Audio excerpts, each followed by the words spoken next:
And real quick, before we get into the story, just a caveat that regarding Elon Musk's policy decisions, political decisions, I'm not a fan of, don't support them. We're here to talk about Tesla. We're here to talk about Optimus robots, and we're here to talk about the Tesla diner. But I just wanted to give that caveat because I know a lot of those decisions and whatnot affect a lot of people in our industry in a negative way. But I do think it's important that we cover this because there is a automation food industry story here that I think is worth covering, which is a really interesting story here. Elon Musk's AI chef that could replace your favorite cook. This was published 4 months ago. We never got to it, but I wanted to bring it up for the story that the Times posted a few days ago or a few weeks ago. Um, so to start, um, Elon Musk or Kulina is a fully autonomous robot chef that's as smart as it is stylish. And around $5,000, it's also the most expensive dinner guest you'll ever invite into your home. So I don't really like that writing because like it's not really a dinner guest; it's making dinner, so that doesn't make sense. Um, sorry, Fast Company. Created by Tesla's new food tech division, Kalina uses advanced AI to cook thousands of dishes to perfection. It even updates itself with new techniques and tweaks your meals to match your taste buds. Want extra garlic? No problem. Feeling fancy? Ask for a 5 course feast. All you have to do is say, "Hey, Kalina, make dinner," and the magic begins. Musk insists Kalina isn't here to replace real chefs, but to help people eat better with less effort. Why stress about dinner after a long day when Kalina can do it for you? He said. While that might not be in every kitchen just yet, this robot chef is a glimpse into a deliciously techy future where dinner is served by AI and dishes are always Instagram worthy, quote unquote, from the article. Justin and I have talked about this a ton. Like, automation in food is hard. It's difficult. It's hard to get these things right. It's hard to get food right. But this focus on robotics, this focus on automation and cooking is being worked on. And it just so happens that it's being worked on by Tesla, having a food tech division. I found it very difficult to get more details into this quote food tech division, but I will share what the New York Times thought about the Tesla diner, and I think this will give some insight into my opinion and some Redditor's opinion, my what I would agree is opinion on what is going on here. So, Tesla Diner, where Elon wanted to throw back to diners in the glitz and glam of his tech empire, quoting New York Times, the food itself looked like merch, too. Waffles embossed with Tesla's app's lightning bolt icon and dusted with powdered sugar, like the Mickey waffles at Disney parks. Burgers and sandwiches packed in vented Cybertruck-shaped boxes, at least until the kitchen ran out of them. For the culinary portion of the project, Tesla hired the restaurateur Bill Chait, known for Republique and Tartine, along with Eric Greenspan, the chef of the Foundry on Melrose, who has lately been developing ghost kitchen concepts, including Mr. Beast Burger. We've talked about that in Line Cook Thoughts. What a story Mr. Beast Burger was. Maybe Justin and I can go over that later sometime. Mr. Greenspan also formulated a craft single dupe at his company, New School American, and that thin, sticky rendition of American cheese made from a base of aged cheddar shows up all over the Tesla menu. In its first hectic days of business, most of the menu items advertised across platforms weren't available. When this is the author, when I went, there were no salads, no veggie patties, no club sandwiches, no avocado toast, no beef tallow fried hash browns, no biscuits, no pies, no cookies, no soft serve, no milkshakes, and no quote unquote epic bacon. The focus on innovation was also not received well by the Times.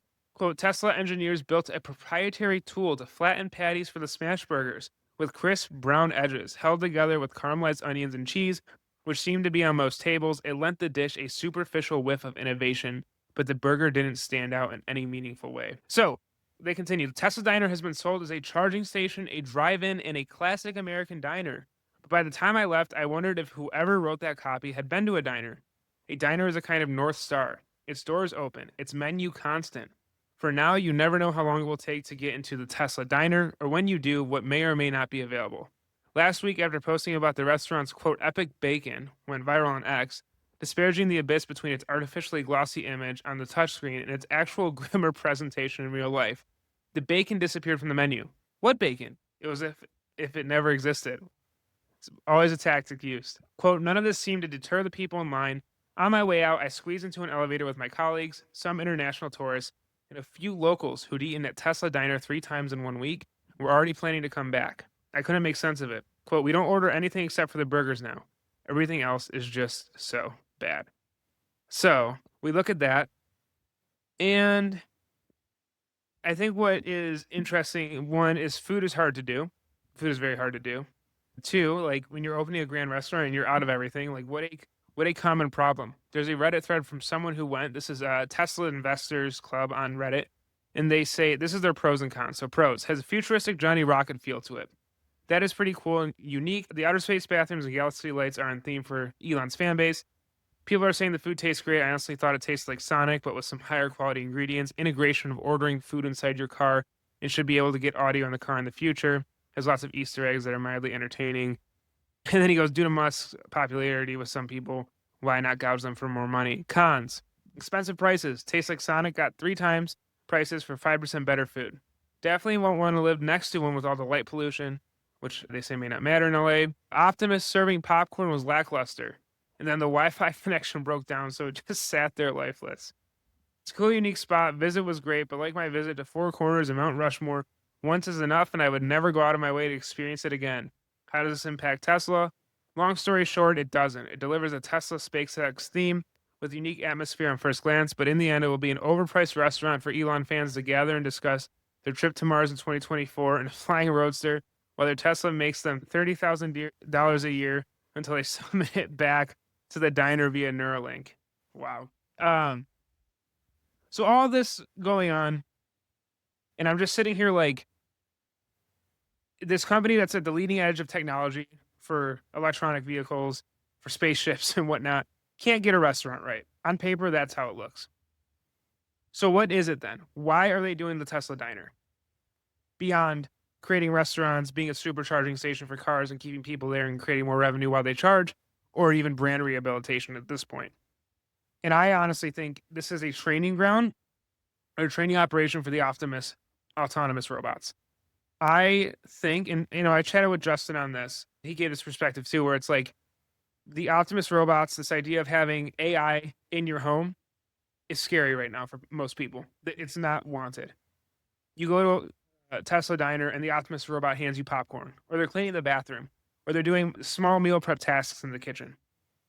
Things that people at home, if you were to buy an autonomous robot, would want in your house. And so I actually think the Tesla diners are being used to train these robots, being used to train the Optimus robot, the Kulina version, what have you. Because I think at the end of the day, their goal, the company as a whole, is to be sellers of autonomous robots for households. They want to make it household commonplace to have robots around your house doing the menial tasks that we won't do each and every day. And I actually think that's what the Tesla diner is really for. I think they're for being able, like, you wouldn't put them behind a car, and you obviously don't just want them wandering around to test. But a diner is kind of like a controlled environment where these robots are able to have interpersonal reactions, inner robot personal reactions, be able to react with real humans, be able to do menial tasks, and be able to do stuff like cooking, cleaning, greeting, everything you would need in a residential space. So I actually think I looked at and read it, and I tried to find a lot of, and I'm really surprised because a lot of the reporting on this stuff just focuses on the diner and the negative or the positive or whatever, what have you.